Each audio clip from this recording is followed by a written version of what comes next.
Eastern Uganda, Mr. Ofo.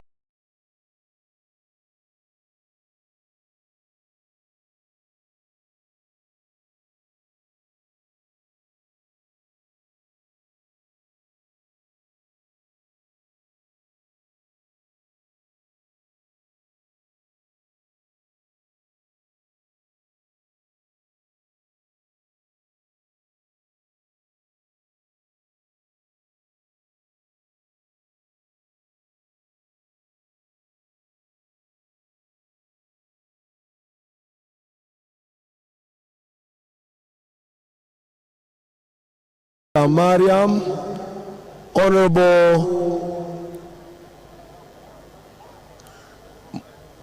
Echodu David Calvin, Captain Dr. Mike Mokula, Honorable Chiwanda Subi, Honorable Cheswa Hakim, and Honorable Cheyune Haruna Kasolo.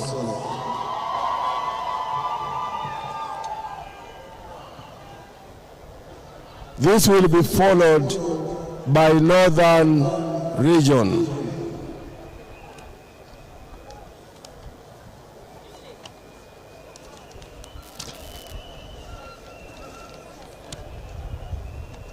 The candidates for Northern Region are Honorable Dan Fred Shidega, Honorable Obua Denson Hamson, and Honorable Sam Engola.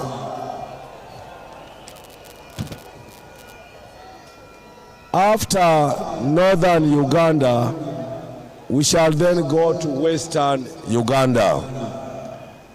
And the candidates are Bwenje Leuben Muhanji, Asimwe Jonad, Kamugisha Blaze, Kamungaga Dick, Byarohanga Barije, Atuhe Innocent, Mawanda Michael Maranga, and Honorable Barrio Musi Chris.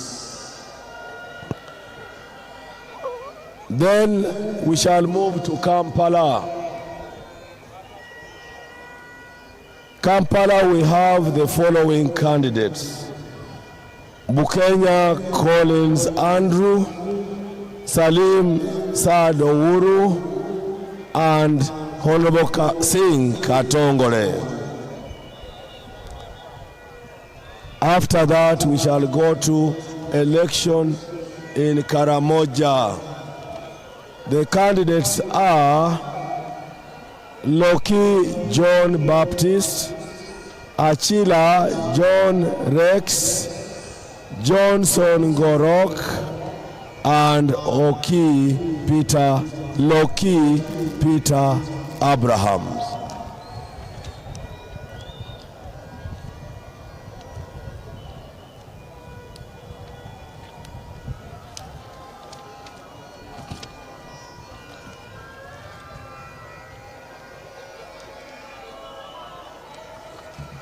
Your Excellency and members of the conference, this is the procedure.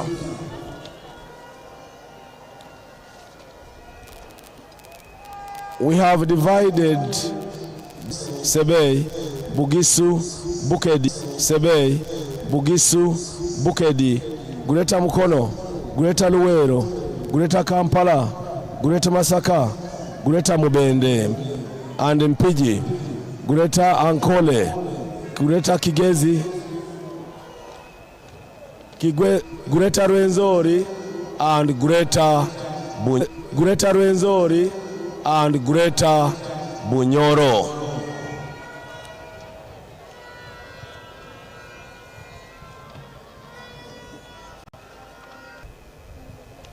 You will not participate if you are not a voter. We are going to read the register name by name, district by district, and only eligible voters will be allowed to vote. We have been hearing of some candidates to allow the Electoral Commission use the register generated after election from the structures for this last election. Voting. Voting is by lining up behind candidates or portraits or pictures of a candidate of your choice. Each of the following tents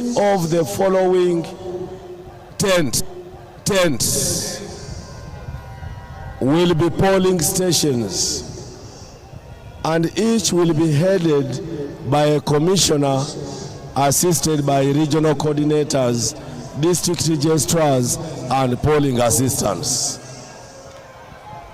We have 7 tents for voting. The elders' tent behind Museveni's tent will be for Karamoja and will be headed by Honorable James Tweheyo. The tent used for the election of the PWDs behind the SEC tent will be used for Ankole, Kigezi, Rwenzori, Bunyoro, and they'll vote one after the other. That tent, among other duties, will be manned by me, Dr. Tanga Odoi. The tent used by veterans behind the SEC tent will be for delegates from Teso, Bugisu, Sebei, Bukedi, Busoga, one after the other. And it will be under Honorable Jachan Fred Omach. The tent used by the Historical Leaders Forum, also behind the SEC tent, will be for Greater Luwero, Greater Mukono, and Greater Masaka, and Greater Mobende. And the voting will be one after the other. It will be under Honorable James Chinobe. The tent that was used by the Women League on the eastern side of the arena will house Greater Kampala and Greater Wakiso, or Kampala and Wakiso, and it will be under Honorable Jane Babiha Alisemera. The tent that was used by the youth also to the east towards Wampewo will be for Acholi and Lango, and they will vote one after the other. It will be under Honorable Diwaru Zaitun. And the tent for West Nile is that one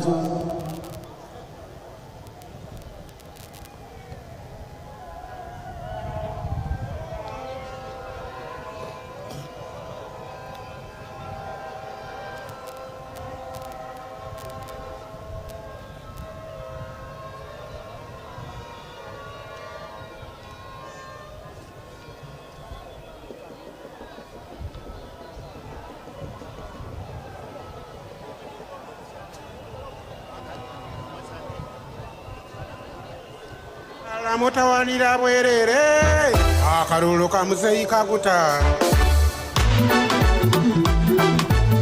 Bannayuganda Katonda kyatuwadde omukisa olwa muzeyi kakutona lwanyogata abantu Uganda yaffe amawanga tuwezanga nsanvu ekyo kyekyavaako bangi abakulembeza okulemererwa. Hello, stop fast DJ. I now see why you fight in elections. Election day, there should be no campaigns. So those who are moving around with pictures and so, stop. And those who are making a noise, stop. Just sit down and be called to vote. Will the candidates speak or what? Yes, Your Excellency. They'll have 3 minutes. Yes, so only the candidates should speak. So those who are making noise, stop that. That's why you fight for nothing. Just calm down, sit down, stop making noise, stop moving around with pictures, because that is campaigning. Today, you are now saying only the candidates are allowed to say something. That's correct. Okay, so sit down, you people, stop making noise. Sit down. Or if you are walking, walk peacefully, not campaigning, not carrying pictures, not making noise. Okay? Apollo Mater.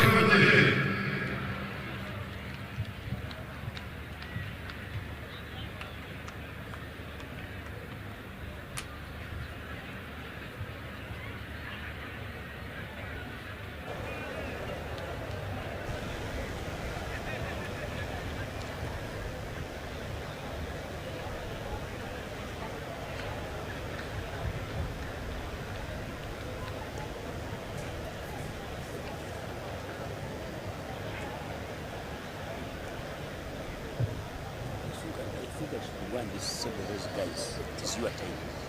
Completely. So tell them not to play. No. You can't tell them not to play until we tell them. Oh, Mama.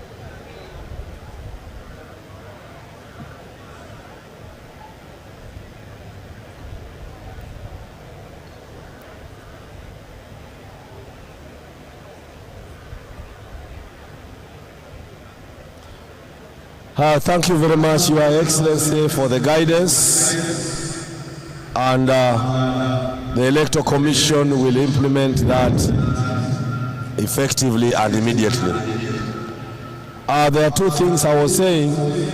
The tent for the former entrepreneurs will house West Nile and will be under Honorable Auma Juliana Modesta. I made some error. Chairperson Central Women's League is Namukose Fatuma. Namukose.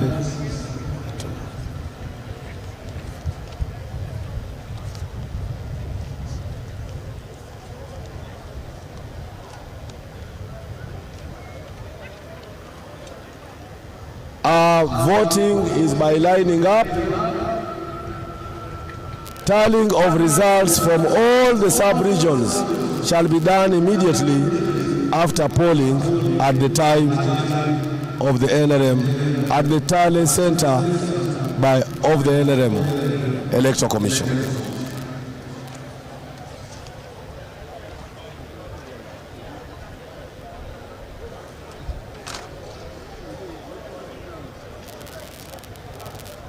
Who are the voters?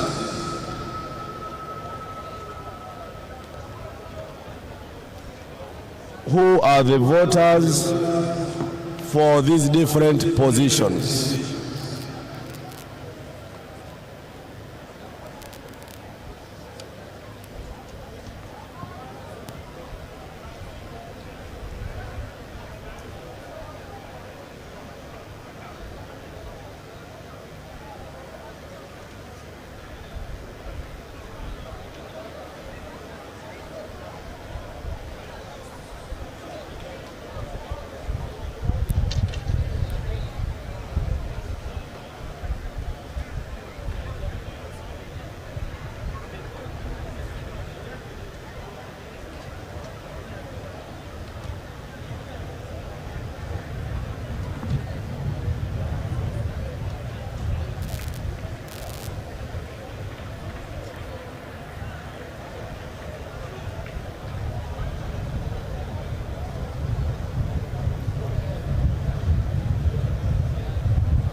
Who are the voters in this?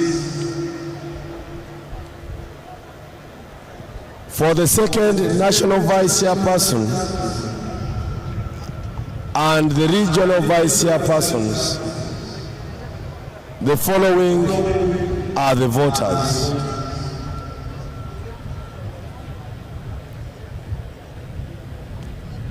All delegates invited here are voters.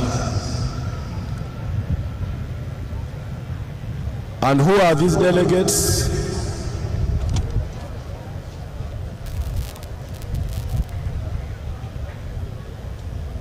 The delegates make up the National Conference, members of the National Executive Council, and this comprises the National Chairperson, the first National Vice Chairperson, the second National Vice female, the 6 Vice Chairpersons representing the region, the NRM members of Parliament, stroke flag bearers, the NRM district chairpersons, stroke flag bearers, municipal mayors, NRM members of the East African Legislative Assembly, National Executive Committee members of all special organs, all chairpersons of NRM branches in the diaspora, the 30 members of NRM Historically Forum elected by the Forum, the 10 eminent persons elected by the Council upon nomination by the chairperson, and other invitees by the chairperson, who are 5. Members of NRM Historical Leaders Forum, members of NRM District Executive Committees, members of the District Executive Committees of all special organs, NRM members on district councils, members of NRM Municipal Executive Councils, NRM members of the Municipal Council, NRM chairpersons of sub-county conferences, promoters of NRM as in first schedule of the NRMs of NRM as in first schedule of the NRM Constitution, and the 20 individuals who the chairman invites or invited.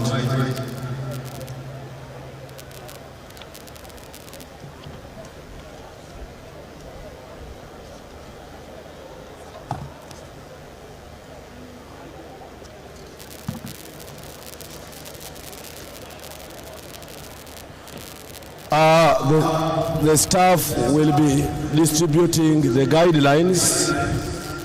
Our staff should now start distributing the guidelines. But as I said, the mode of election is by lining up. Those venues are now polling stations, and each of them is already demarcated. Each candidate is entitled to 2 agents from the delegates, from among the delegates. You pick your agents from among the delegates, and each candidate must not infiltrate the polling station with any weapon. Before polling, the presiding officer shall read out names of eligible voters district by district from the voters register, and shall separate eligible voters from ineligible voters. The presiding officer shall give voter education for a few minutes before election starts.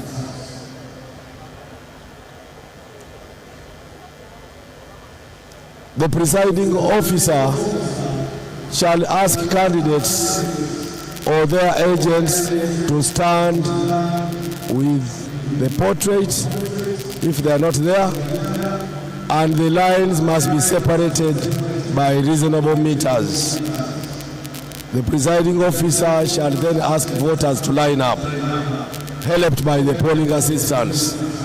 Crisscrossing of lines campaigning in polling stations is prohibited. Voting by proxy is not allowed. And the Nrm Electoral Commission has the power to postpone elections if deemed necessary and notify stakeholders of a new date.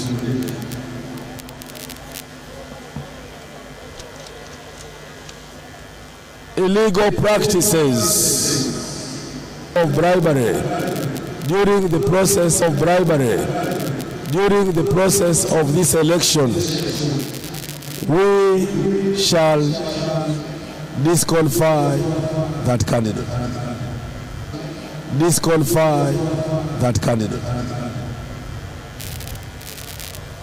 Obstruction of voters to the House of Justice.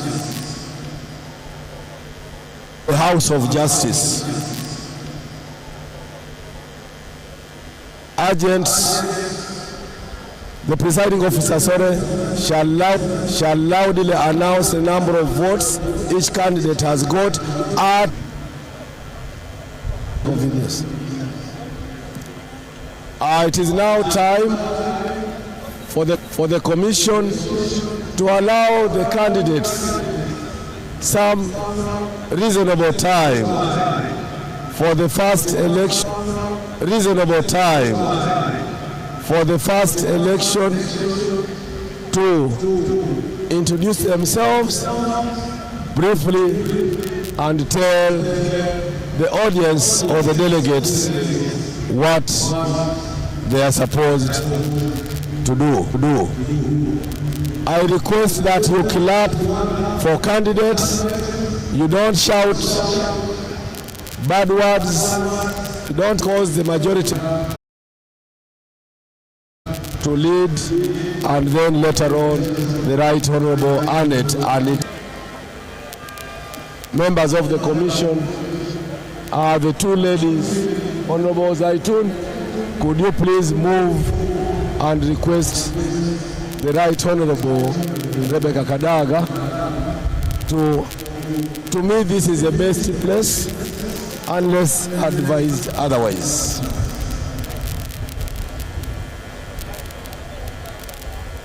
The venues for election are the big tents behind Museveni's tent and also the SEC tent and the VIP tent.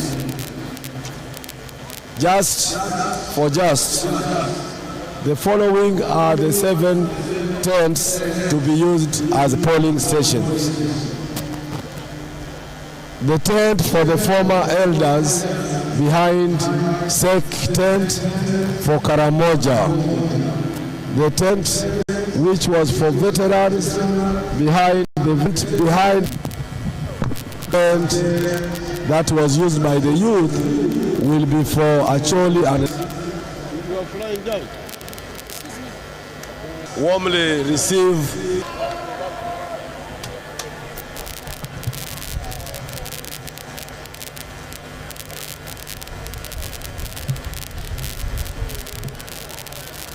Your Excellency.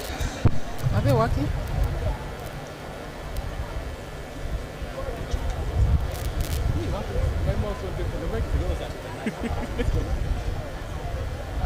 Your Excellency, President, also presidential flag bearer, newly elected chairman of our great party, the members of the Nrm family. But we thank God that this time we have our great party. I come before you as a long-standing member of the NRM. I've worked for the NRM for my entire life. I started as an LC1 chairperson in Museveni village, Mulamuti sub-county. And I've ridden through the ranks up to His Excellency the President for initiating this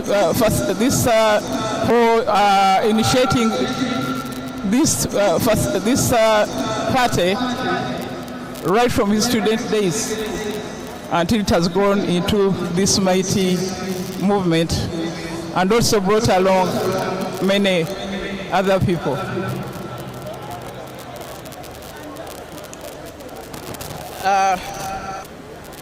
As I informed you, I have been in this party for a long time. In the middle. These gadgets. It's a bit tricky, but I hope you can hear me. Honourable members, this party has come a long way through turbulence, through good times, but we have been able to fly together and to land together. I have worked diligently as a backbencher for the first 7 years. I graduated to the position of Deputy Speaker and later as Speaker. By ensuring that the necessary legislation is passed, the necessary budgets are passed, the necessary loans are passed to support the manifesto of the NRM. I've also worked diligently to ensure I was elected by the own members of the Executive Committee, or is on the Central Executive Committee, and I've performed that job with distinction. I have improved and contributed to many policies, many programs, many changes, and many other facilities to ensure that the perspective of the women, is always considered. But in the process, I have not also forgotten the young people or the elderly or any other disadvantaged group.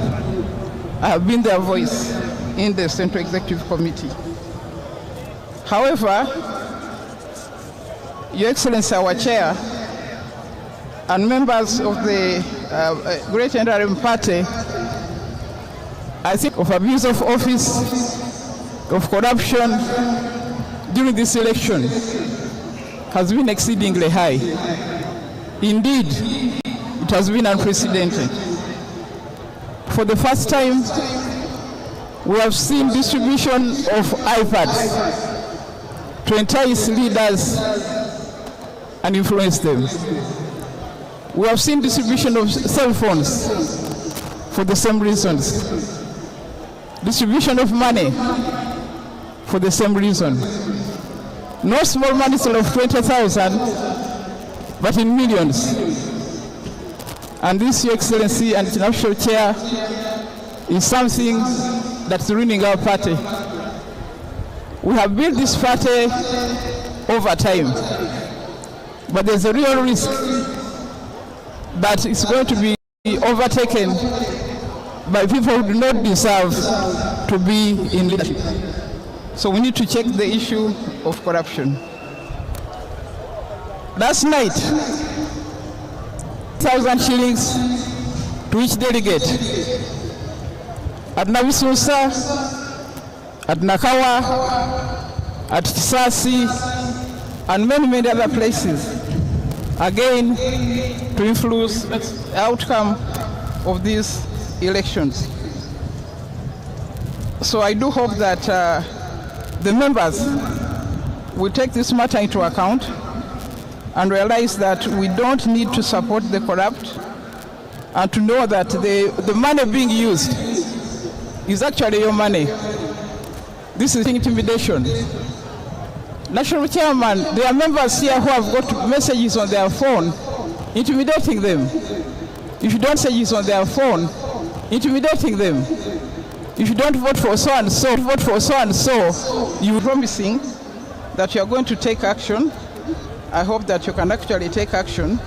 It's a matter of concern that in some instances there have been deliberate delays so that voting takes place in the night. How can voting take place at 4 o'clock? I'm glad we are starting early today. I hope the counting will be done early and that all the sets of elections will be done during the day.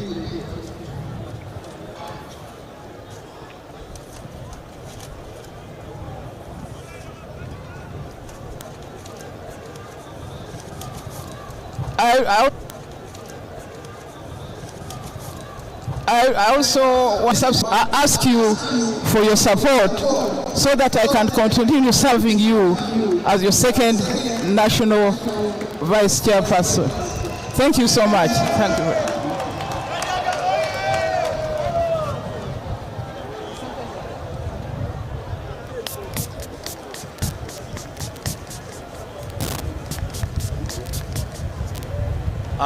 Thank you very much, Right Honorable Rebecca Alitwala Kadaga. I have done it without antagonizing the party and party NRM. And as you got me, where you said I used to put on wrong clothes, now I am putting on very good clothes. And that is the NRM. Your Excellency, when you identified me, I do not want to be useless in the party. I want to add value to the party. And by adding value to the party, I am seeking to be a second national vice chairperson of NRM, first to Central, throughout the whole country. I am bringing value to the party. Your Excellency, when I am a state member, I will also request that you consider the local government, especially the LOC 5s, the local councils, the speakers, on their increment of their pay. Your Excellency, as somebody you have trusted with the legislature, I am also going to request you, as a chairperson of the party, that for us to be able to mobilize for the party, we need to be included in the councils, for them to be able to mobilize for the party, for them to be able to mount government projects. Your Excellency, as a chairperson of the party, we have had challenges with the people with PWDs, with the elders, with the veterans. I will also request, as a second member, that we have allowances and some jobs for people with disabilities, people who are veterans, and people who are old. Your Excellency, we have government programs, and these government programs are at the lower level. Now, in these government programs, we expect our people to monitor and follow on the programs. I will also request, as the chairperson of the party, that we give these local councils, these local structures, circles that can empower them, that can make them to have their own income generating powers.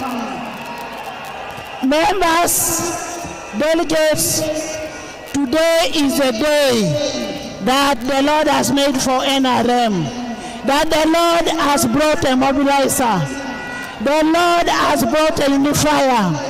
I want to thank all of you and request you to vote for Anita. When you vote for Anita, you're voting for a mobilizer. You vote for Anita, you vote for a unifying factor. When you vote for Anita, you're voting for a person to promote NRM up the ground. God bless you all.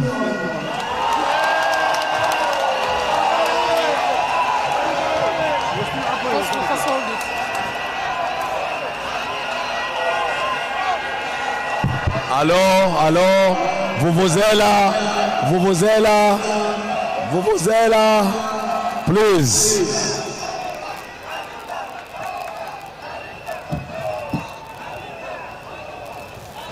Your Excellency, because of time, we could not allow our high-profile leaders to take more than 10 minutes. But good enough, they have presented themselves very well, and since we are still in power, they will continue talking to our people. May I now request Your Excellency to allow me to also thank my staff. We are never thanked, but we are used to it. We are both hated and loved. So may I now request the staff who are going to handle the election to come forward, at least for the cameras to show them and the world to watch them in different media. The staff of the commission, could you step forward please, quickly, and we go and work.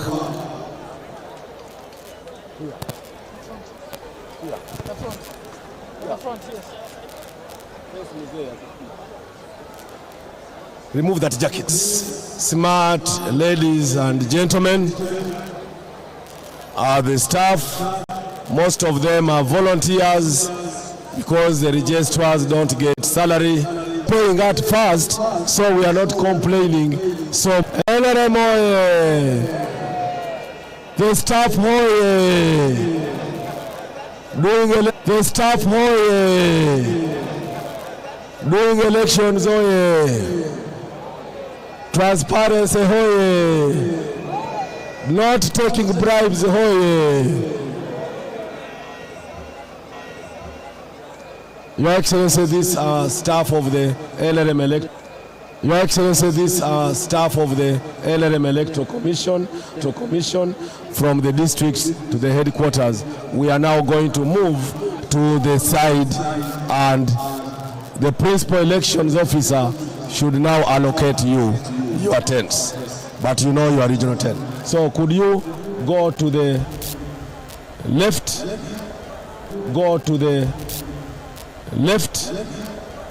the cameras have enjoyed you, so move to the left and we start. We have the cameras have enjoyed you, so move to the left and we start. We have delivered elections, all elections from the structure. This is the last. We must do our best so that we retain our jobs. Is that okay? Can you shout, hoye? Hey, okay.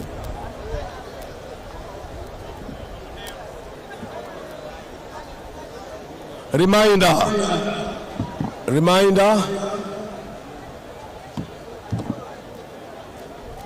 the staff, you will guide your voters to the respective tents. Take under Dr. Tanga himself, the veterans tent will be Teso, Bugisu, Sebei, Bukedi, Busoga. Under Honorable Chano March, the tent for historical leaders will be for Masaka and Greater Mubende and Mpiji. And the tent for the youth will be for the youth tent will be for Acholi and Ilango delegates. Former woman tent for the Women League will be for Kampala and Wakiso. And former entrepreneurs tent will be for West Nile. I now request the delegates to move slowly to those tents. We shall start with roll call, and I request you to humbly, declaration of results will be done when we are ready, either today or early tomorrow. Thank you, Your Excellency. Thank you, Your Excellency. I now beg to move.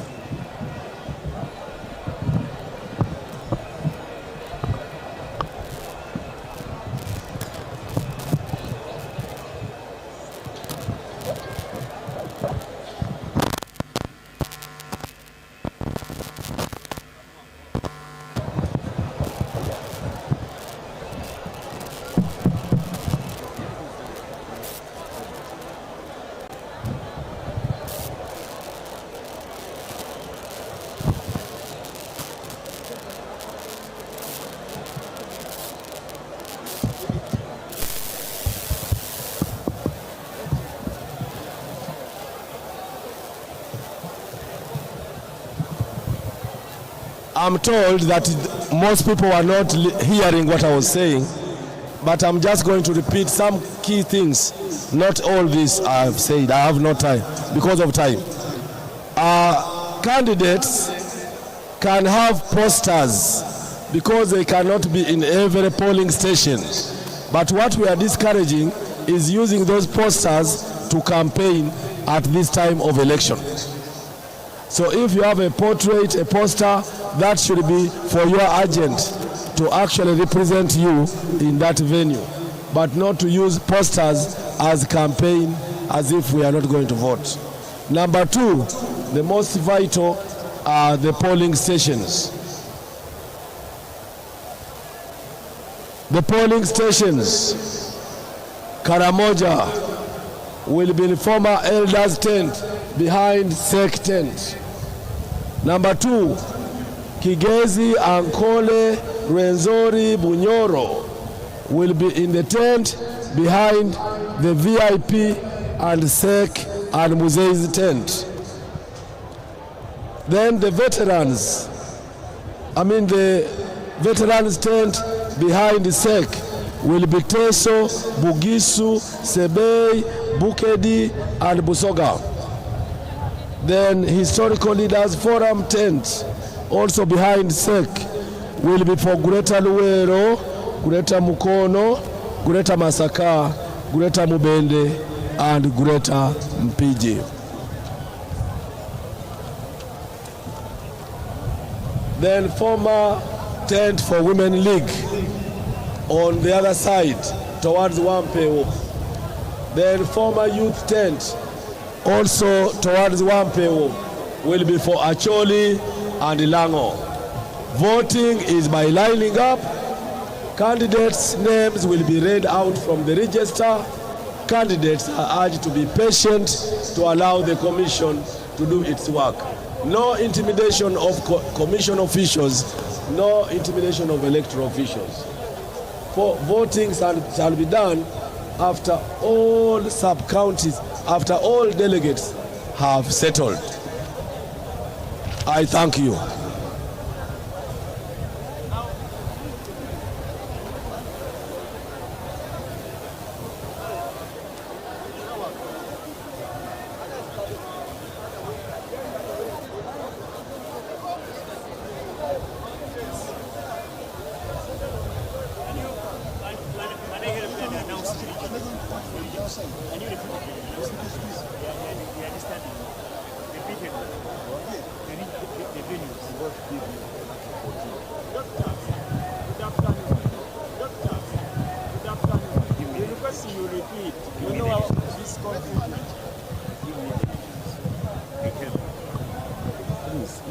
I'm the one who told you about it. Ladies and gentlemen, I don't know what has happened to our public address system today. People are saying they are not hearing. The most important is what I want you to hear. And this is now the most important. Polling stations.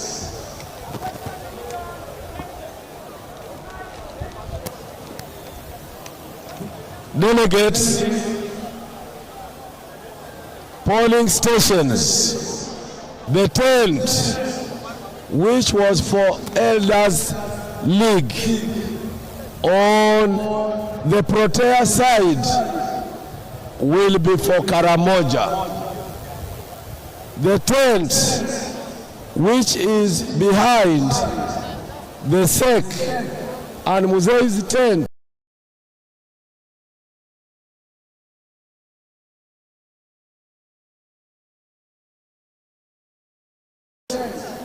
will be for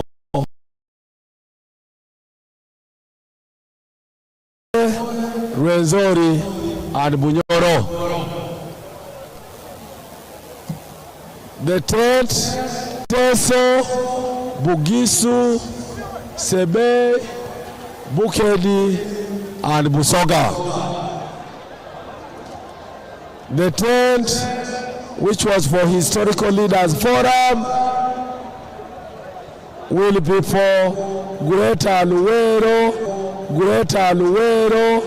Greater Mukono, Greater Masaka, Greater Mubende, and Mpiji.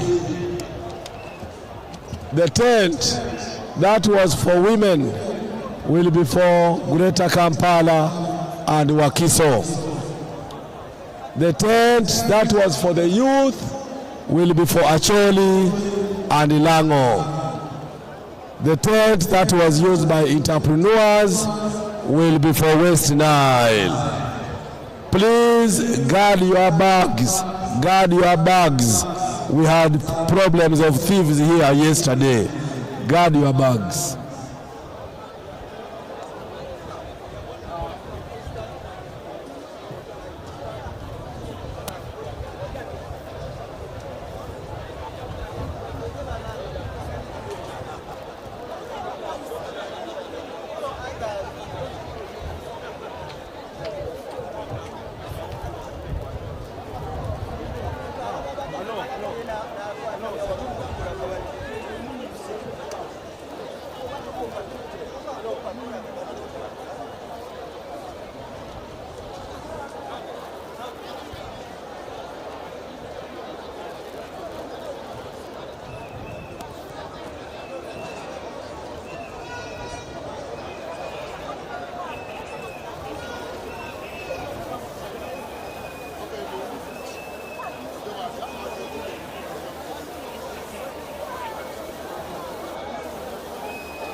Basebo ne banyabo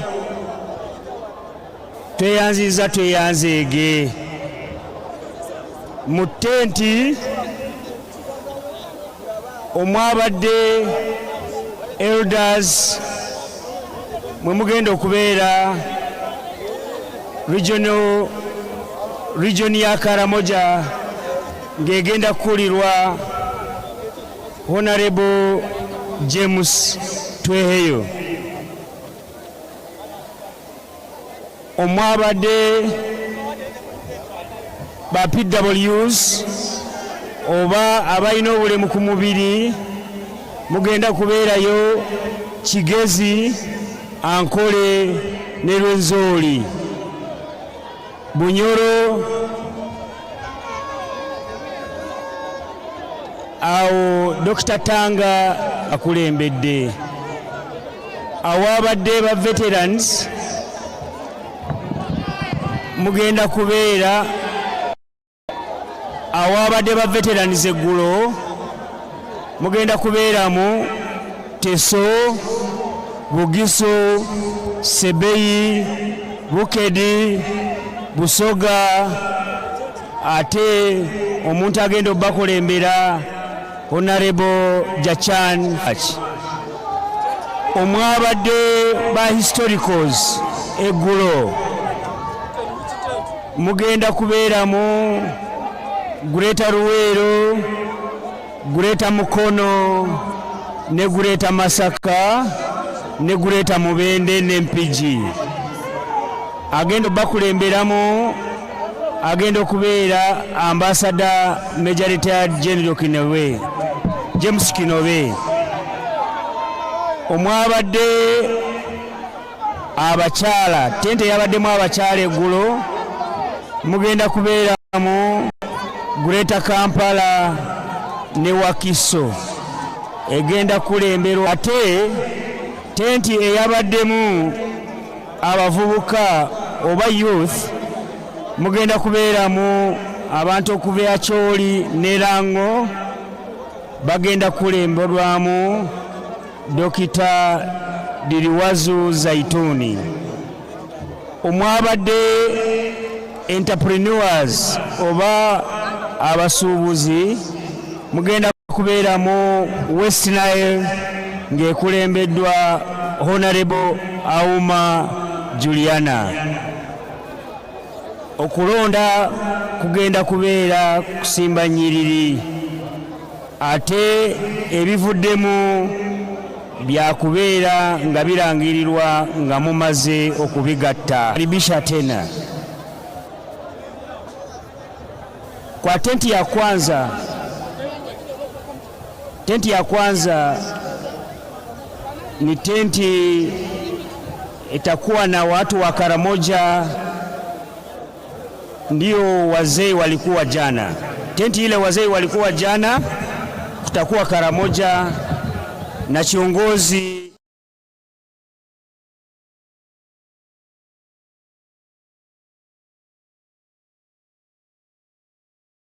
tenti yenye likuwa na PWs watu wa Kigezi, Ankole, Rwenzori, Bunyoro. Kiongozi atakuwa Dr. Tanga Odoi. Tenti ambao ilikuwamu maveterans jana watakuwa huko Teso, Bugisu, Sebei, Bukedi, Busoga na kiongozi atakuwa Honorable Jachan Fred Omach. Na tenti ambayo ilikuwa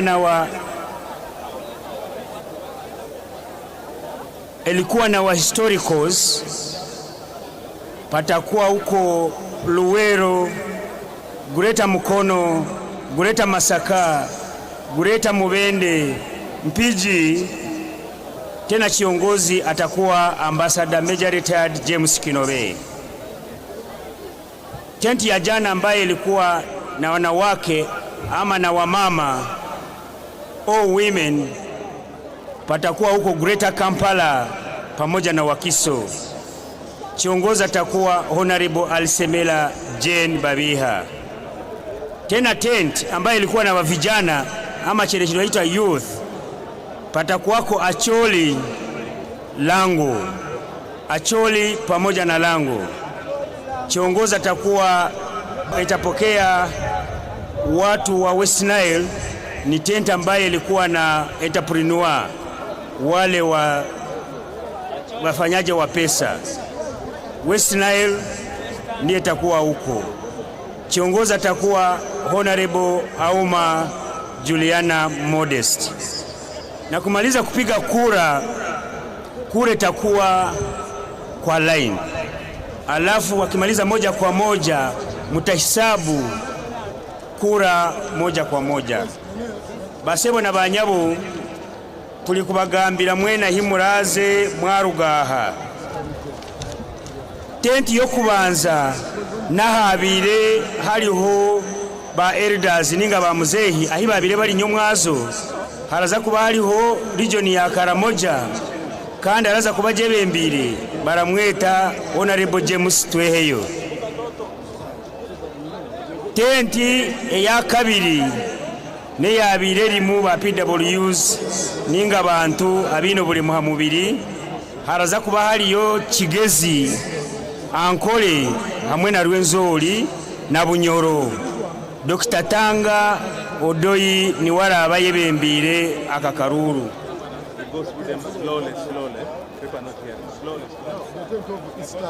Then ahabire hali ba veterans. Tente janye mwaze yabire limu ba veterans.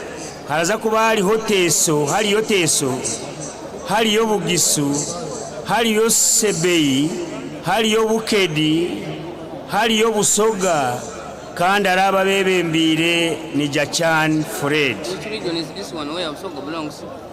Then tente yabire limu ba historicals nyomwazo haraza kuzamu Gureta Masaka, Ruwero na Gureta Mukono na Gureta Mubende hamwe na Mpiji. Gureta Ruwero, Gureta Mukono, Gureta Masaka, Gureta Mubende na Mpiji muraza kuba mwebembirwe Honorable Ambassador Major Retired James Kinove.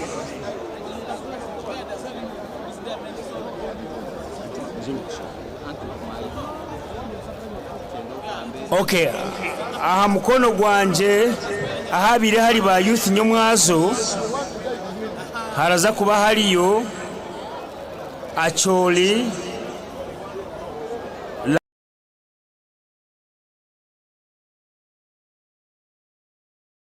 Lango kandi arabebembere baramweta Diriwaru Zaitun.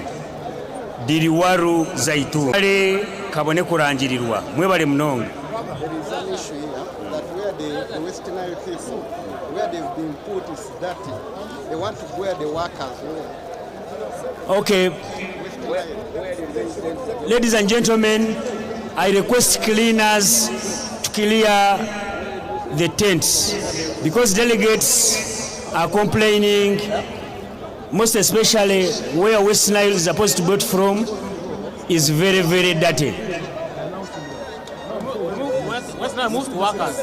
Wakiso. West Nile was supposed to where the workers were.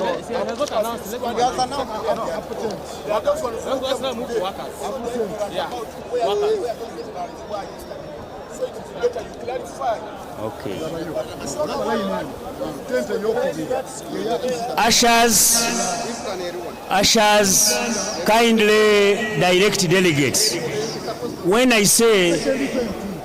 read the tents where people are supposed to go, kindly direct them, because you know the tents which were occupied by veterans, youth, what yesterday. So direct delegates. Delegates are stuck. Direct them. Mabibi na mabwana, ukiona Asha ni watu wenye wanavaa t-shirt za white, tafadhali waulize wakuelekeze mahali yako ya kupiga kura. Basebo ne banyabo bosanga Asha ajja kuba yambadde ebintu ebyeru nga taddeko akakooti ka kyenvu oba ka reflector. Mubuuze tenti yo weeri.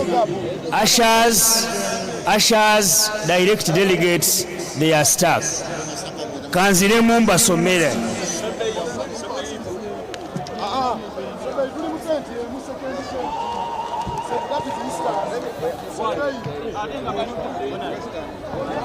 Tenti eyabaddemu ba elders eggulo. Tenti eyabaddemu ba elders eggulo eri ku mukono gwange ogwa kkono emabega ga tenti ya president. Kati eyo wajja kugendayo Karamoja ate ejja kuba ekulembeddwa Mwami James Tweheyo.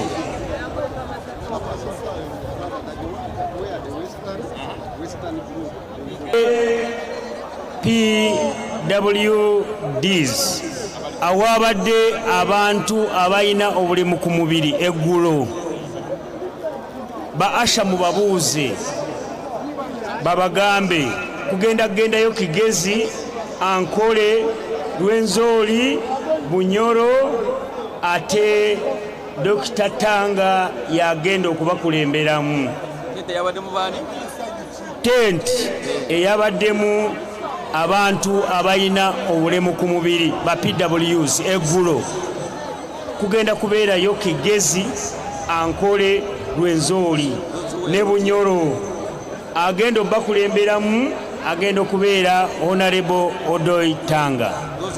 Ba Ashers bwe muba temwabaddewo eggulo laba Asha akutwaleyo akulage gy'olina okugenda. Ba Asha baffe bambadde t-shirt enjeru nga bataddeko ka reflector oba ka apron akayero. Mwebale nnyo, mwebalire ddala.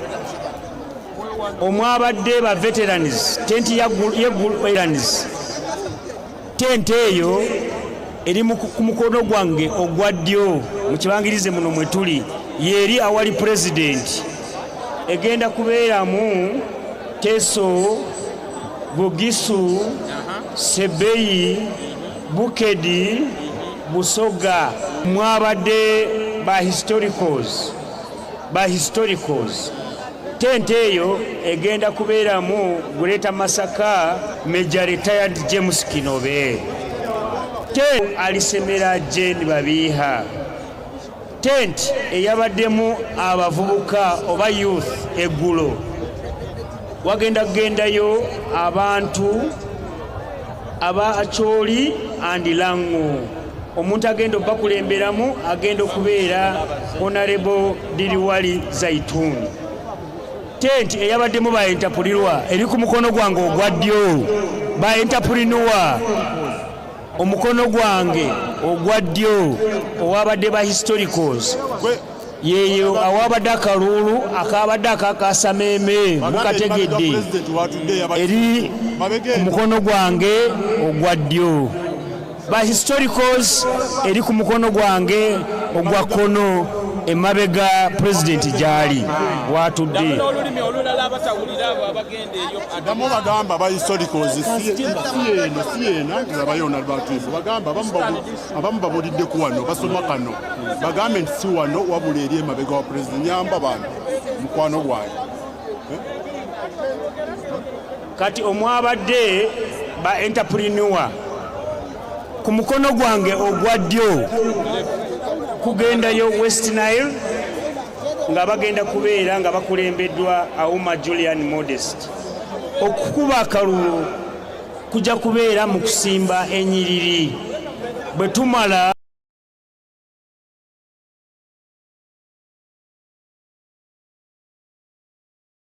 tujja kagatta. Aha.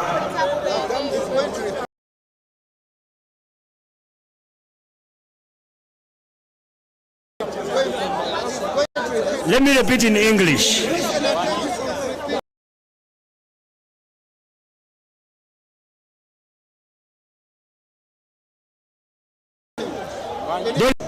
We are going to use the tents that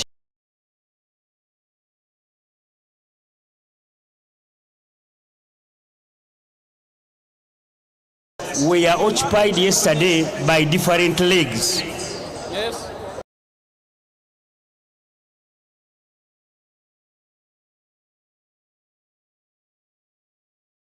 Please, if you don't know where those leagues were yesterday,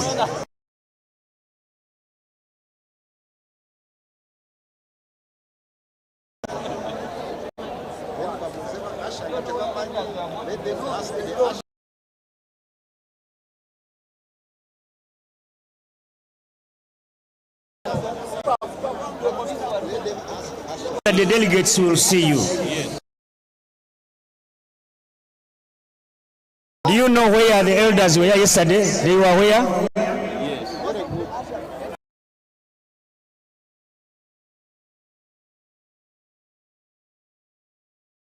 The ushers are there. Elders' place is going to be occupied by Karamoja region, which is going to be led by Honorable James Tweheyo. Mumefahamu?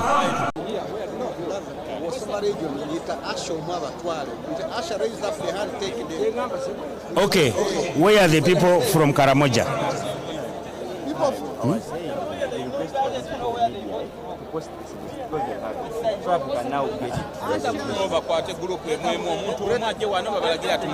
Ashas Karamoja. Asha, where is Anasha? Do you have people from Karamoja here? Any person from Karamoja? Any person from Karamoja? No. Jango Bait. To all our dear ushers that were deployed, kindly go to your respective sub-regions. Ba-ushers bonna betwa deploying them sub-regions zamwe mujje muyambe ba delegates basobole okumanya we bagenda okugenda. All ushers that were deployed, kindly attend to the delegates in your respective sub-regions. Please. Those ones handling special interest group, delegates are here stranded. Our dear ushers, these people are requesting for your guidance. Thank you, we are waiting for you. These people are requesting for your guidance. Thank you, we are waiting for you.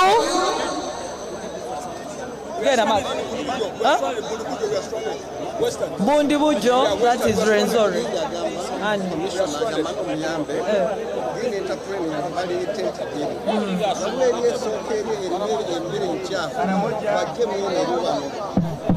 Entrepreneurs.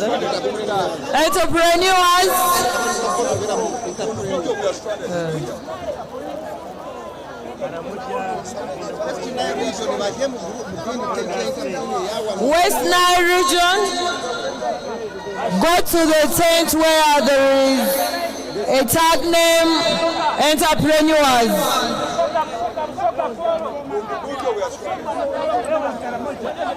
Ushers.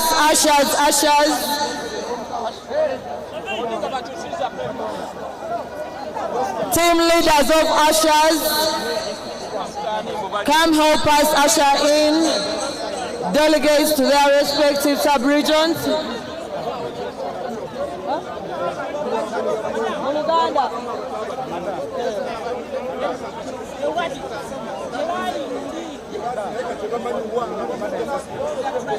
Former veterans is at the other side, behind the president's tent.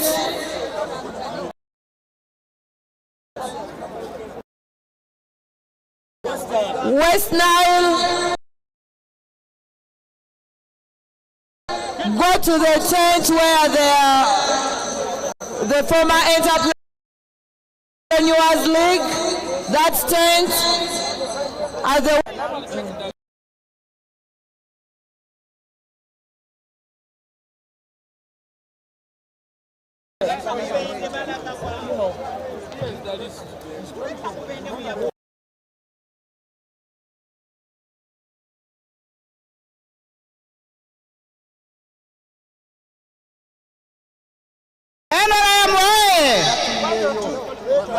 people from West Nile.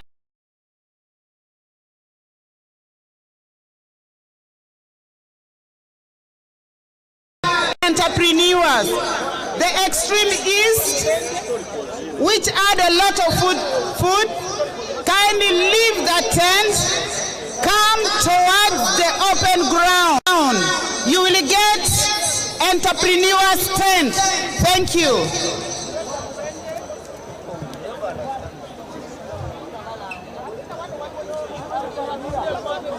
Kati basebo ne banyabo mbadde mbasaba tuwulirize bulungi. omwabadde abazeeyi baffe eggulo abakadde ye tente esooka ku mukono gwange ogwa kkono okuli president tente ya president kugendeyo Karamoja watu ya Karamoja mukwende vile munaona fasi munaona tenti ya president ambayo iko nyuma huko wataonesha. Where you see the presidential tent, behind it, it's where Karamoja is. And it is going to be led by Honorable Kinove.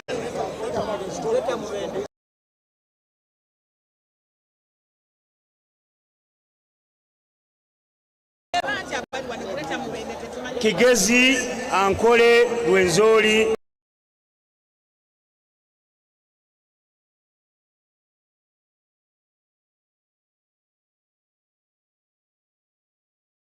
na Bunyoro Teso Bugisu Sebeyi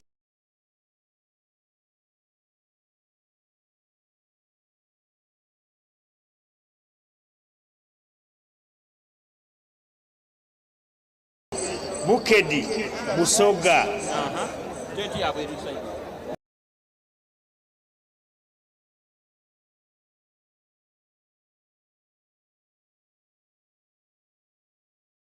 Muge from Teso Bugisu Sebeyi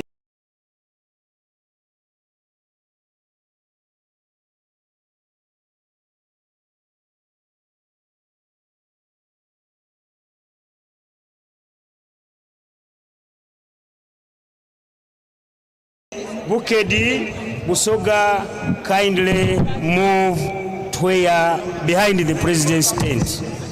Era nayo ye side eno tenti nyazo nazo naze ensomye ziri awali tenti ya president. Gwe mukono gwange ogwa kono.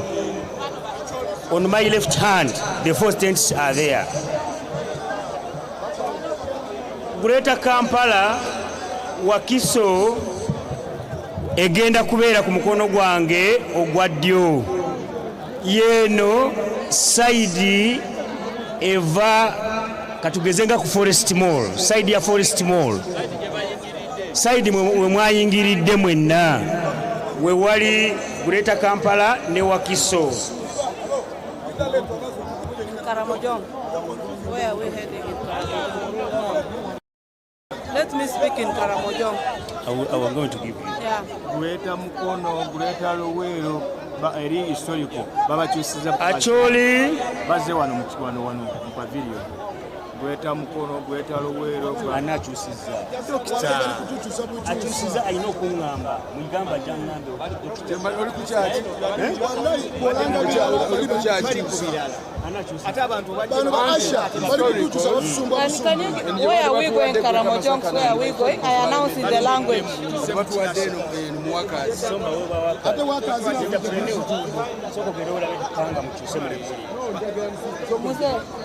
Muse, allow me to in Karamojong. Where? Karamoja, talking Karamojong. Yes. They are Karamojong. They are here. Hello. Here, The first tent left. Is. Where the president is?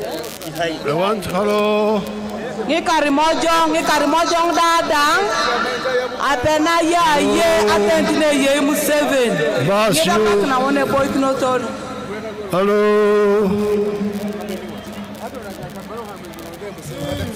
I want to improve the geography of the announcer. Why don't you use geography? Where was Skari Wacha watoto? Was they? Toka wewe askari. Unakona juu. Toka yule.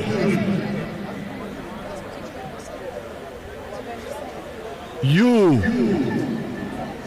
go and call that fellow to stop disturbing people. You.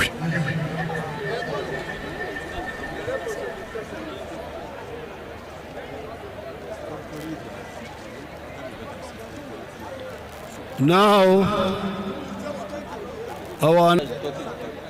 this where the sun comes from is east. East is this way. Where the sun is going is west. This side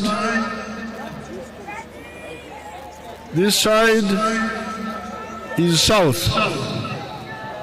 Stadium is north. Why don't you do that? Say go west or east or south or north. Where is the announcer? The one who has been announcing, where is he? Mzee umesema west iko wapi? So tell them east, west, south according to the sun. And tell them the tents you are talking about, are they labeled? Mzee tafadhali nirudie kwa west na east na west alafu ni mark. Are they labeled? They are not labeled. So how will they know? The one of entrepreneurs, I was not here yesterday, how will I know? We had put them in regions and leagues. Why don't you label them? Okay, Mzee, let me tell the service providers to label them. They are labeled? Oh, okay. I'm going to check whether they are labeled or not. Mzee, they were labeled in leagues.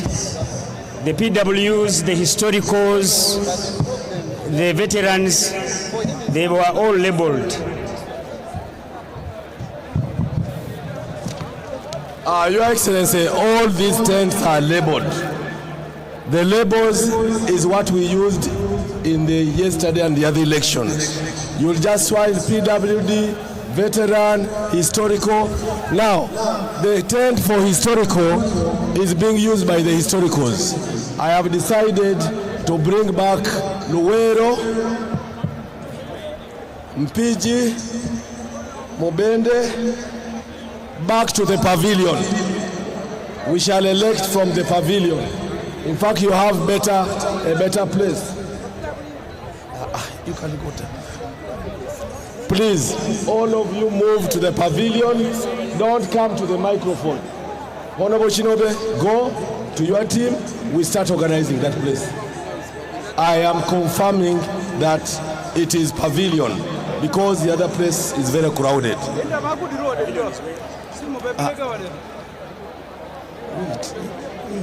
Wait. What you don't know, ask me. You say they are not labeled. They are labeled, but west and west. Do you label west and east? Now, West Nile tent. West Nile tent is for entrepreneurs. Could the organizers please put their public addresses? Could the in charge of public address put one in West Nile? And the stadium, the pavilion. Could we also have a cordless microphone for the pavilion?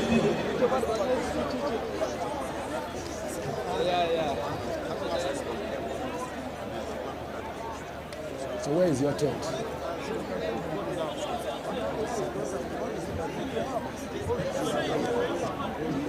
Labels are being... This is how you know they are labeled. Big labels.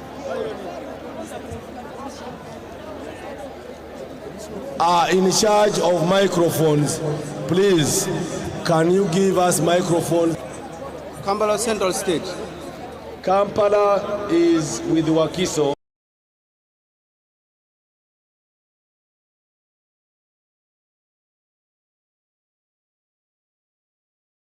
With Wakiso. And that is in the Ankole. Kigezi is down there.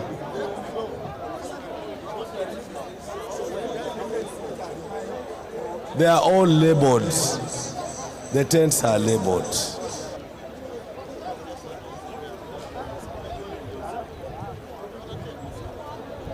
The tents are labeled, but the wind keeps blowing the labels. So make sure the labels are firm and then guide people properly that tent of veterans, people to go there, this region, that region, that region. The registrars, please, wherever you are, can you guide the delegates? The tents are labeled. Some delegates are not able to read and write, or to able to read and write, or to read. Can you guide them? Read. Can you guide them? Greta Mubende, Honorable Chinobe has already moved forward. The Honorable Chinobe has already moved forward. Can you go to the pavilion? Could we give us a system so that we can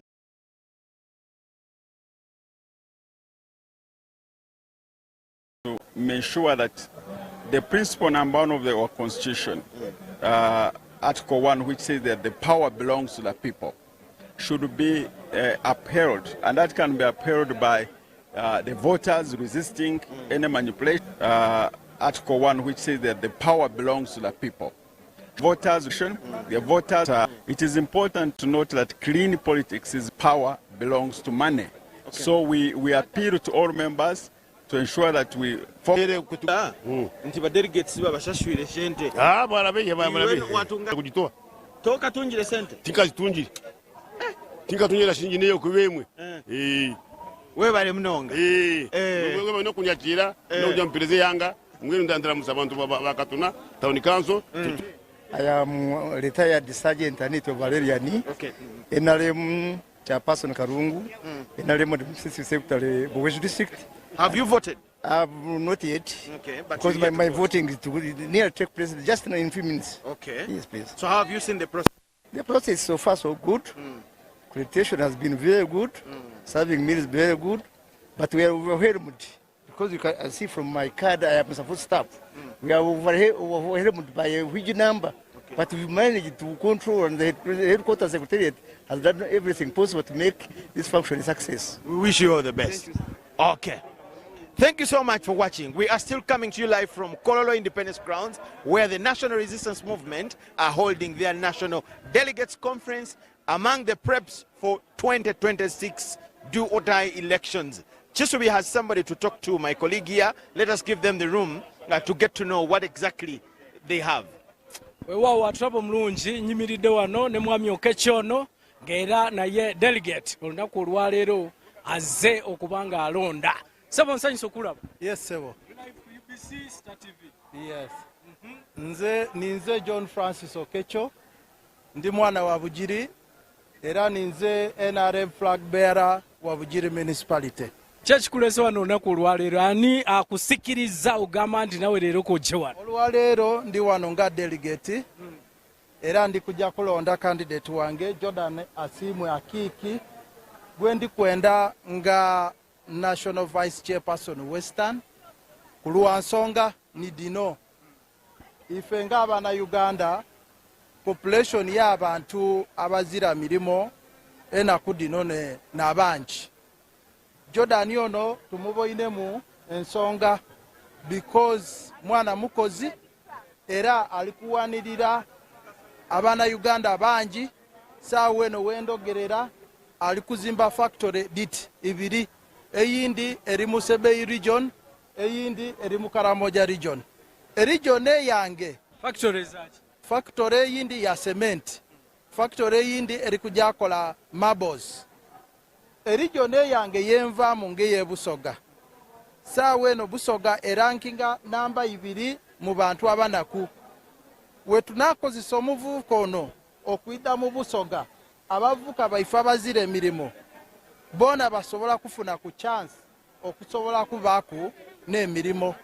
Era kyova ife tuvireyo okuwagira omuvubuka ono tubone nti twena ng'ebusoga tusobola okuva mu mbeera gye tulimu nga tulina omuntu gwe tusobola kutuukirira. Nkweyanziza ate bwe tuba tugenze ku kyafimeno awo wo ogenda nani ku right honorable ne right honorable bonna kanjogere bwetu.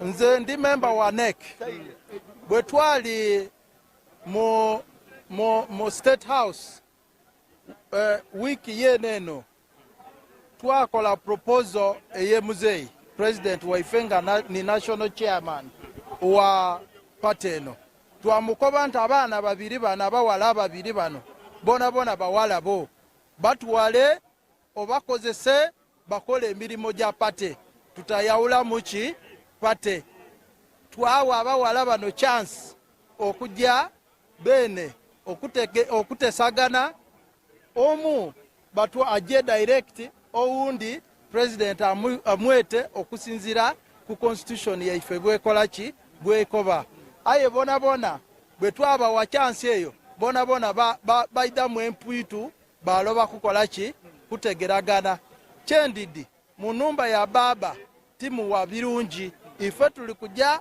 kusalawo ng'abalonzi bena abanasalawo because Busoga yonka tineri kujja kulonda wano Uganda yona eri kujja kolaki eri kujja kulonda so tuli kulinda tubone akalulu bwekana atambula so tuli wano tuli kukola kakuyege muntu ku muntu tubone akalulu bwekana akolaki bwekana atambula kale tweyanziza omanyi national chairman wa mwabaganye okunoonya akalulu saawe yabagambye nti ebyakalulu bikome akalulu nze mbaire mu kalulu tunoonya akalulu paka sawa ya box era saawa eno tukali mu kalulu paka wetu n'amaliriza kukolaki okulonda era abaana Uganda mutegere nti tukali mu kalulu era tunoonya akalulu paka sawa esembayo kale tweyanziza John Francis Okecho omubaka waimwe wa Bugiri municipality weewaawo negatiddwako delegate omulala era njagala naye twogeraganyemu mpulire kikyagamba bana Uganda bakulaba butereevu ku UBC TV Star TV amanya gafisewo amanya nze Robert Rwakandale Saabakunzi okuva maka g'omukulembeze w'eggwanga General Yoweri Kaguta Museveni president w'eggwanga lino Uganda bulijja abantu nterejo kubagamba nti president Katonda gwe yoka mafuta yegwe Saabakunzi okuva maka g'omukulembeze w'eggwanga General Yoweri Kaguta Museveni Katonda gwe yoka mafuta okukulembera ensi nesigala nga nkakamu era bulungi nga terina tutalo bwonna njagala kubuuza lwaki akalulu kano konna mupate munda buli omu yenna complaininga sente nti sente nsaba na Uganda manyi waliwo okuwulira n'okuwuliriza n'okuteeka mu nkola byawukanamu twala musonga nsooka okwebaza ekitiibwa pulezidenti w'eggwanga lino Yoweri Kaguta Museveni nga chairman wa pate olw'Abannayuganda okumuteekamu obwesige olw'ebirungi byazze akolera eggwanga lino Uganda manyi osobola kubeera omukulembeze kyenkugambye kino era gondooza omusajja ayetegerezanya ebintu bya Bayibuli amafuta kyawukanamu eggwanga emyaka 4 nga likyayina emirembe sikyakusaaga twalezo ensonda abatugamba enjala amasezi gakuyitako n'osula enjala so buvunaanyizibwa bw'Abannayuganda okuwulira emirembe eno okugikozesa obulungi gwegifune mu Bannayuganda era nensaba n'abavubuka obutakkiriza mu byobufuzi ebyokulwana era n'Abannayuganda beesimbye bonna obutakozesa ebyobufuzi ebya tribe ono ebyayawula mu mawanga ono kabira eno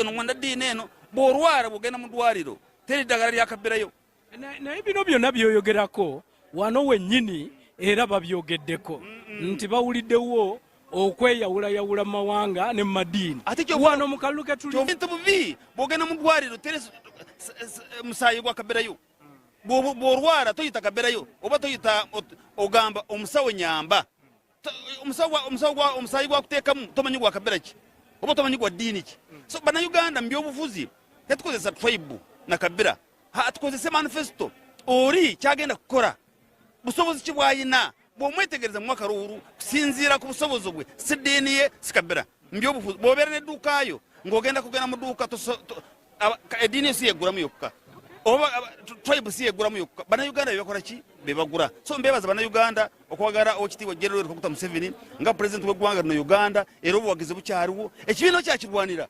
barwana kiyingira kibiina kya mukisa kibiina kirungi so mbebaza Bannayuganda mpulira ate omukyalo ono naye kyaga nsanyisa okulaba from Zombo district. What brings you here? Okay, we came here for voting our leaders, the second the neck, from all the regions of Uganda.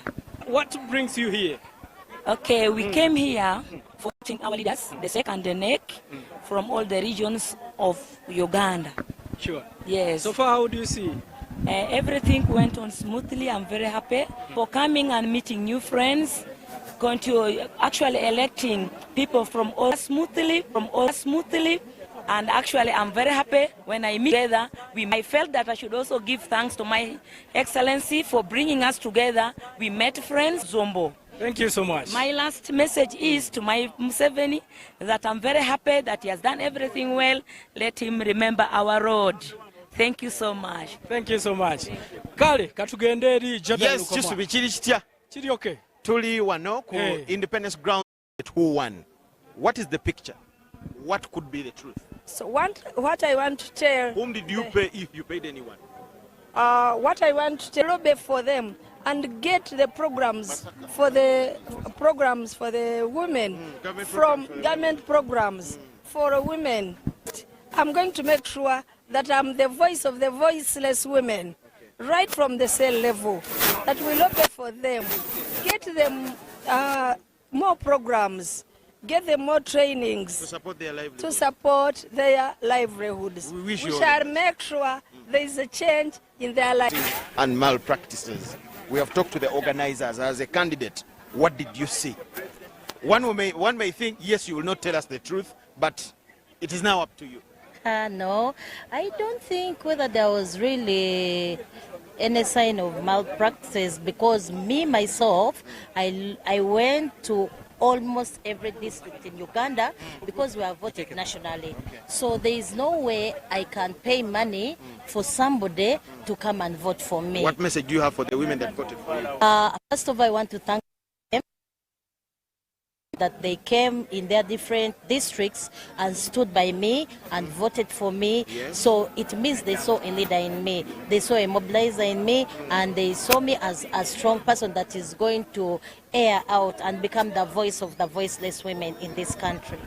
Yeah. Thank you so much. We wish you all the best in your endeavors. Yes, we are talking to different leaders and people that have been part of this delegates conference here at Kololo Independence Grounds, where the NRM are holding their delegates conference. Now, we are witnessing a procedure that takes us to an election, the highly contested one that has all the eyes of the country. That's the vice chairperson for women, where the candidates are the former speaker and the current speaker. That is Right Honorable Anita Among and the Right Honorable Alitwala Kad. It's about to go on, and in fact there is a region here that is voting. Yes, there is a region here that is voting. We can see. Yes, if my cameraman can give you the picture. Jordan, now what you are seeing on your screen is the real voting.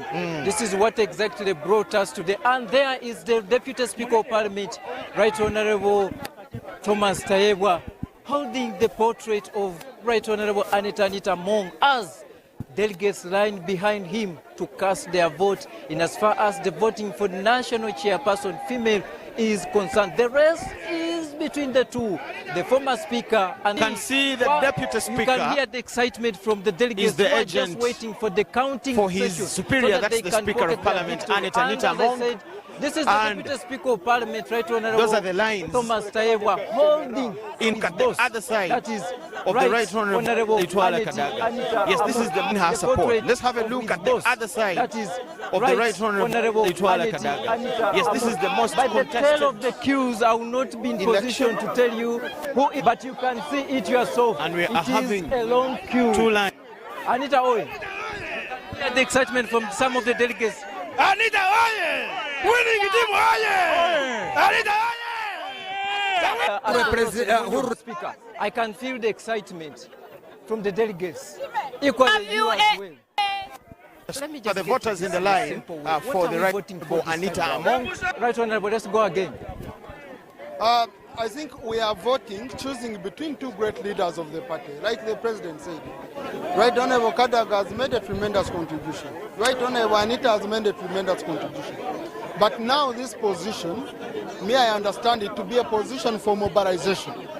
Then after, Right Honorable Kadaga can be given the position of appointment by the President to sit among eminent persons who already include Dr. Rakana Rugunda, General Tafire, Dr. Chiyonga, Honorable Hudoreru, eminent. So, but I think this is a position which we want to use for mobilization purposes. Well, right on, there have been so many issues coming across this vote or this race. Some proposing the division between the two candidates. To me, these positions, okay, they set a precedent in 2021 that now in 2025, Right Honorable Kadaga cannot stand with Right Honorable Anita. So the people who committed the original sin are those ones of 2021 who opened up, and they left the ones of the president. In 2025, Right Honorable Kadaga cannot stand with Right Honorable Anita. So the people who committed the original sin are those ones of 2021 who opened up, and they left the ones of the president and chairman of the party and first vice chairman ring-fenced. The other seat had also been ring-fenced some time back. Okay? So now, if they opened up, what do we do? Logic cannot apply. Otherwise, to me, if there had not been that precedent, I would say they are not important for the party or they are not needed. No, it is because of just strategy. And I hope the president can accommodate the other person so that both of them are in sync, because we need... About when you're in Nakawa. Today, Right Honorable Rebecca Kadaga has talked about the same. What is the truth about the same? What is the truth of the story? No, I think we are going to have time we discuss it internally as a party. That will be the only issue, to discuss it internally as a party, guided by our chairman, the president, and we get medicine for it. But a very good example. I think, for example, if you put these elections at the regional level or at the district level, we wouldn't have this business of ferrying people, giving them accommodation. We would reduce on the cost. Yeah. Thank you. That has been a very elaborate one with the Deputy Speaker of Parliament of Uganda, Right Honorable Thomas Tayebwa, speaking to us. Of course, he's holding the... and you'll be waiting for the results in the end of the day.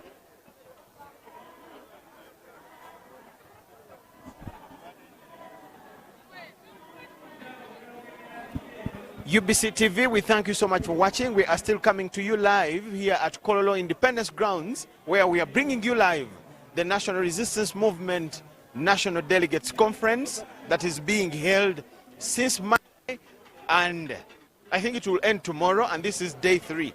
We have witnessed Vice Chairperson for Women is the one that is ongoing. The processes have started with accreditation and verification of voters. That is happening now in their different districts and regions, and that's what is happening in the different tents where different districts and different regions, voters are being verified to ensure that they are the ones that are supposed to do the voting. The contestation is between Speaker, current and former. That's the Right Honorable Anita Among and the Right Honorable Rebecca Kadaga. It is really tight. We had the two of them campaign. They were given each a few minutes speak, and they all had an opportunity to ask for votes. The Right Honorable Kadaga, in her address, she decried voter bribery and corruption, which she says she witnessed, and her teams gave her information that there were rigging and people were bribing voters in the election here last night in Kisasi and other parts of the city. Then the Right Honorable Anita Among, in her speech, she said she will use her power as the Vice Chairperson of the NRM. Yes, Honorable. Doctor, good afternoon. Good afternoon. You must be the busiest man in the country. The busiest, but so far the happiest. Okay. Because the process is going on so well. I'll take you back to Monday. How did it start, and how would you describe the process by now? I think where we have, this is the largest conference. When you settle this, then you are done. Okay. I'm happy because so far I've not met any resistance. I've not found anywhere where people are conflicting. I can tell you Kampala and Wakiso tent is voting. They have started Kono, they are reading names. So these are four this big particular regions. seat that we are having for the election that is ongoing, since Monday, how many elections have you held? We've held I can say we've held the following elections. We've held elections for PWDs, Yes. for the workers, for the veterans, for the youth yesterday, where we elected only one position because of rowdiness of one candidate. Then we also went and elected for women, very robust election. So far, I've elected 7 leagues, and I'm remaining with only one. What caused the problem in the youth election? Well, the youth election, one candidate is a populist. She says she wanted to be given money, the youth to be given money first before we vote. And was saying electoral commission of the party had taken their money. I think she had not mobilized enough. She was actually looking for votes through inciting the young people to rebel against the system. And I think it helped her get votes, although the votes were not good enough for her to win. You know, the media is a platform to clear the air. The information out there on social media that you were defending one of the candidates with whom you are related. This is an opportunity to clear the air. Was there anything like that? I have a biological son called Tanga Collins. Yes.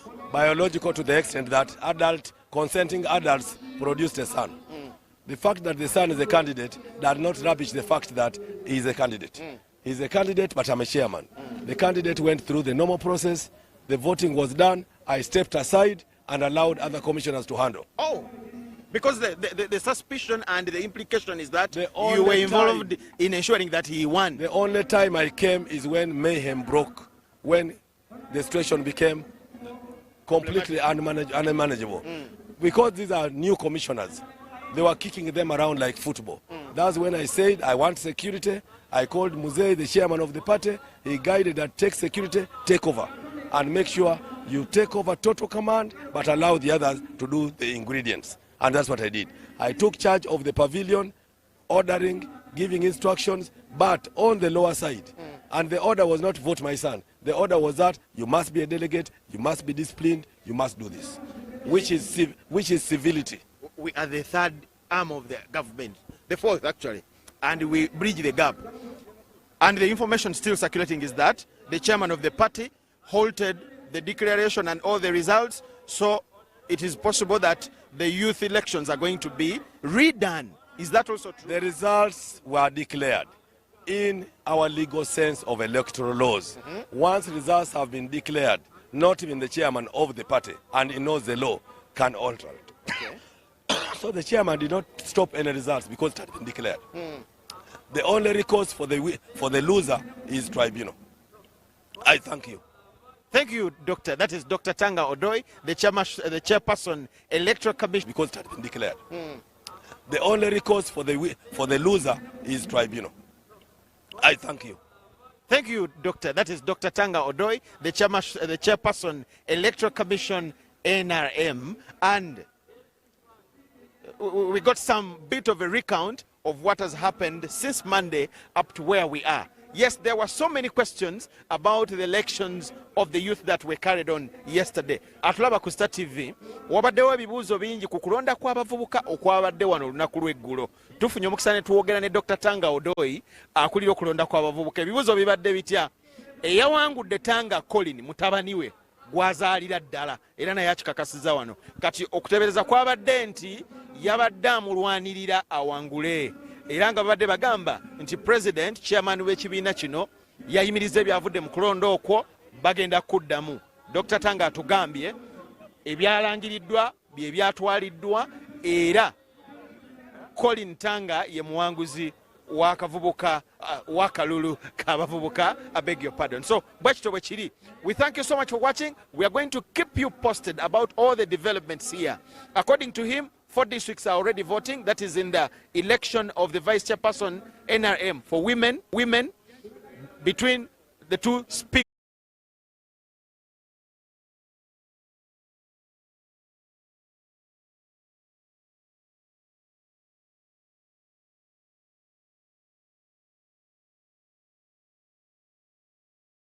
Abatambula n'ebipande ebyabeesimbyewo saawa zino si za campaigns. Abantu abatambula n'ebipande, His Excellency President waffe yabaganye mugenda kulwanya abantu. aba security officer abali awo abantu abo tebakkirizibwa. Abantu abatambuza ebipande saawa zino temukkirizibwa. Police officers, kindly help us. Security officers, help us stop those people moving with posters of security officers, help us.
Abatambuza ebipande president yabaganye, chairman wa party yabaganye abatambuza ebipande. Security officers temukiriza muntu atambuza ebipande. Abatambuza ebipande president yabaganye.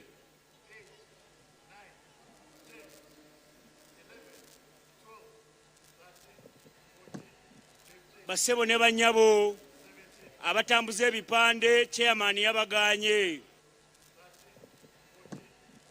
Basebo ne banyabo abatambuza ebipande chairman yabaganye.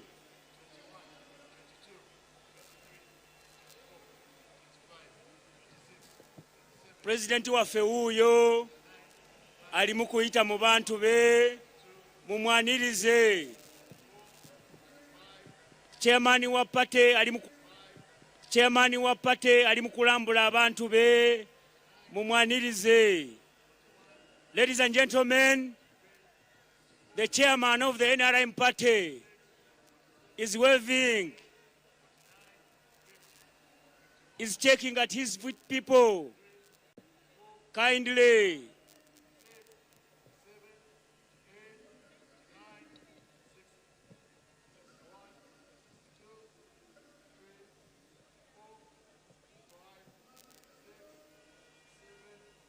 President waffe omwagalwa ali mu kulambula ku bantu be, ayogera nabo, alaze nti ye chairman omutuufu, chairman asobola. President waffe weebale nnyo, weebalire ddala kwagala bantu bo.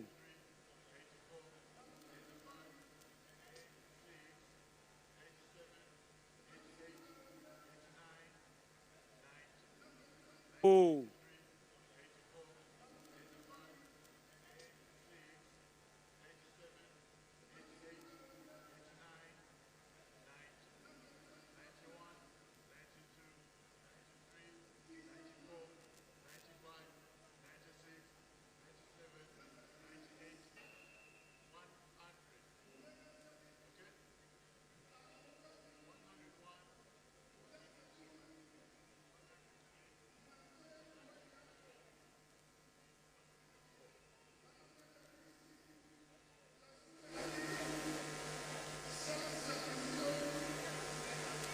Chairman waffe wuuyo abadde abuuza oba akalulu kanaatambula bulungi.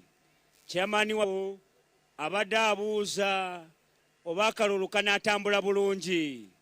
Chairman waffe wuuyo mumulaba ali mu kulambula ku bantu be. Baabo abawuubirako webale nnyo chairman. Ate nkikakasa teri pate egenda kusinga NRM. NRM oye, chairman omulungi gwe tuwadde okubeera ng'atukwatira ebbendera mu kaluulu akajja. Weebale nnyo chairman okukkiriza okusaba kwaffe, weebale nnyo, weebalire ddala. Abantu bakwebaza. Waliwo n'ekirala kye babadde tebamanyi n'obagamba mukozese geography, obuvanjuba, obugwanjuba. Webale nnyo chairman waffe.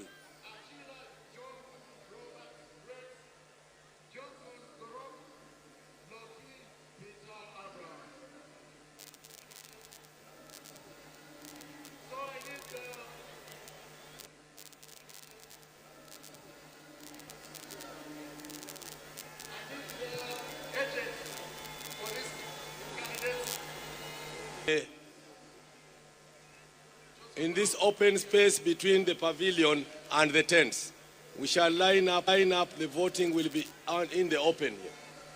So when you finish, we shall come to help you and line the voters outside. Those who are not voting, keep off. Entrepreneurs are voting. I mean, diaspora, I think. Please keep off.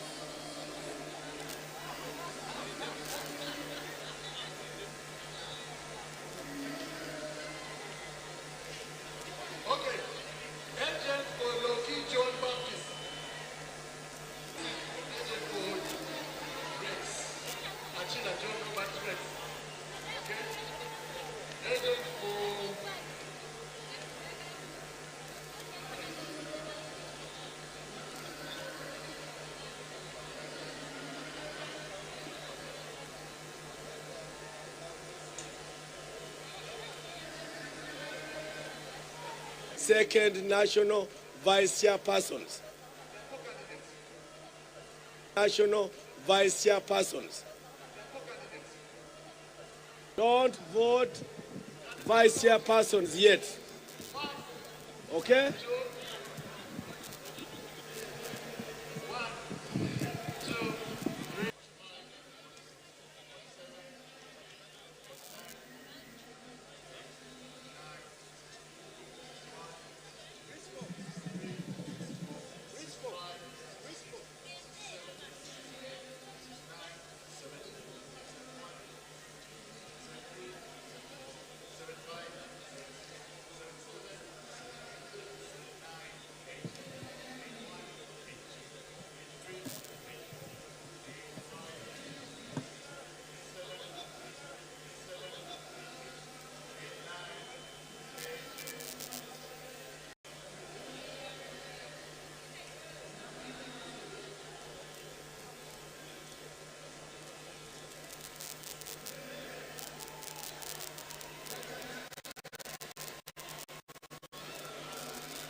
The president is waiting to see the results of the second national vice chairperson female.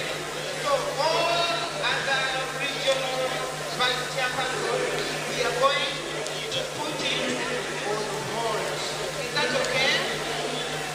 Thank you very much. I request the youth people to come back.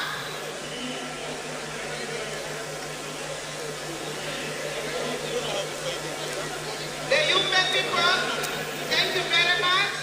Leave the ground, come and enter the country.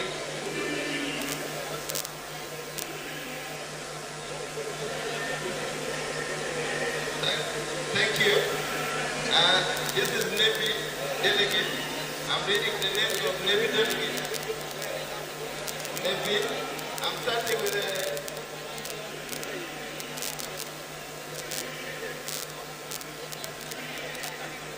You people must come back as a pavilion. Come back as the second seat. Yumbe, come back, come back. Yumbe. We don't have time.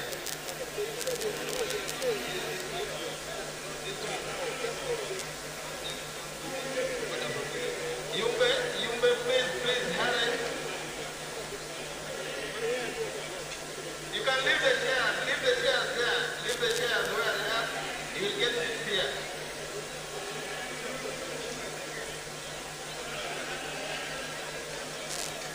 You pay same time.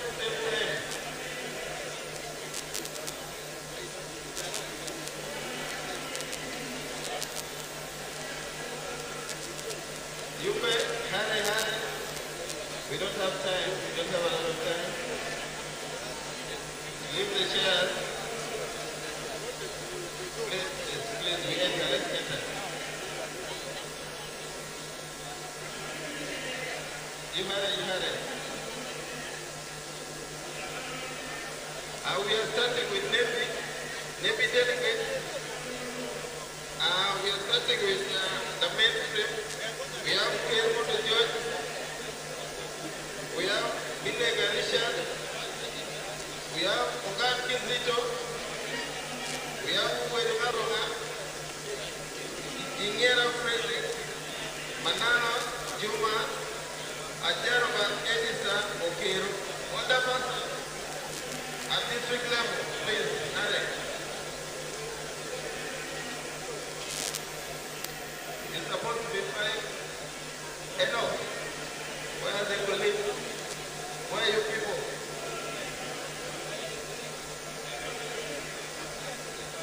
All the pastors, Navy, all the pastors, please.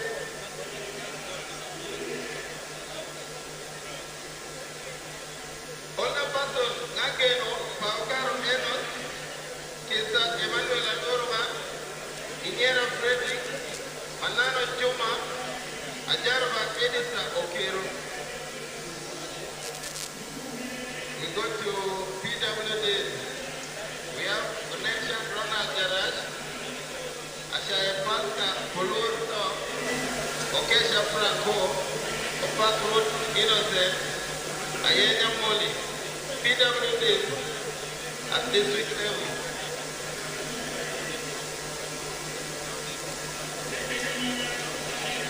Connection with your team. Veteran League, Antingo Wanga Alfred, Connection Amigo, Nito Angelo Kodaga, Oyaba John, Onegi Vincent, Veteran Alfred, come with your team. Veteran at district level, yes.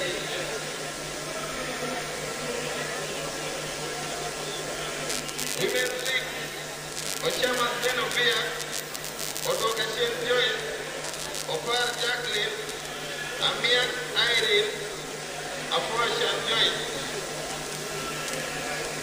Jacqueline, come with the team. Youth League, Shovida Price,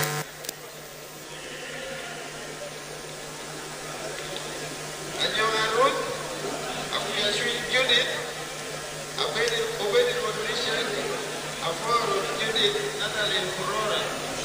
Youth League, Workers League, Jaburu Nereo, Okuki Colbert, Dina Ronald, Onegi Innocent, Okoya Patrick, Workers. Entrepreneurs League, Rashid Kawawa, Ojuka President, Onegi Alex Judagi, Okumu Ramadan, Entrepreneurs. Our honorable MP, Honorable Chief Isaac Ismail Ubadiere.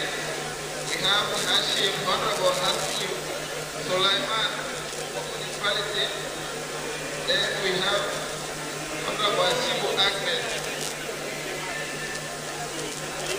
Oshonegi Roman, Okele Geoffrey Anesho, Owoda Francis, Mogisha Felix,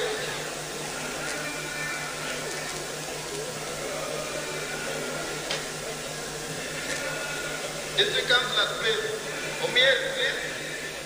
Kwash Morris Marvin, Ongan Kizito, Beresha Moses Zakesha, Ogon Samuel, Onensha Ronald Garage, Jakuma Richard, Adubamo Ibrahim Jabila. Women, we have Amia Rose Mary, Onega Rose Obima, Wekira Peace, Oyenko Jennifer, Kwame Ida,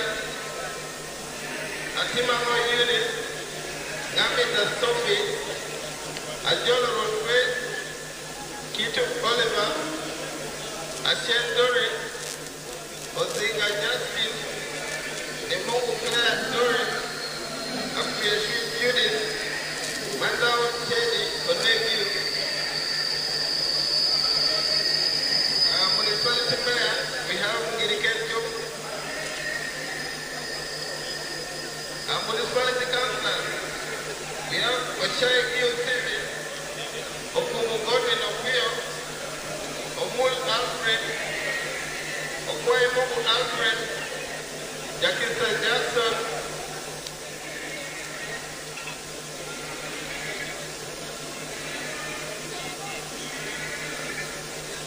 Municipality Councillor, Chinyanga Dennis, Bitu Ambula Patrick, Banana Alex Odongo, Batimbaya Zubeda, Alurma Charity, Kermundo Harriet, Abako Viola, Akumu Pauline Roche, Abot Judith, William Sande, Apia Jacinta, Dorothy.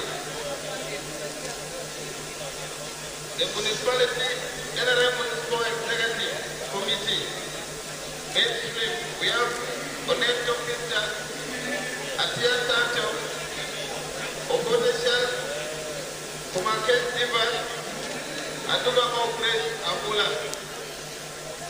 All the persons, municipality, Jaburu Nereo, Aliker Harriet, Oriem Kaspa, Otim Pimungu Joseph, Okesha Kiwi George Well, Peter Melody Municipal, Oyer New Steven, Vivi Jere Harriet, Okumu Fred, Nemogu Claire Doris, Ashaya Bentley,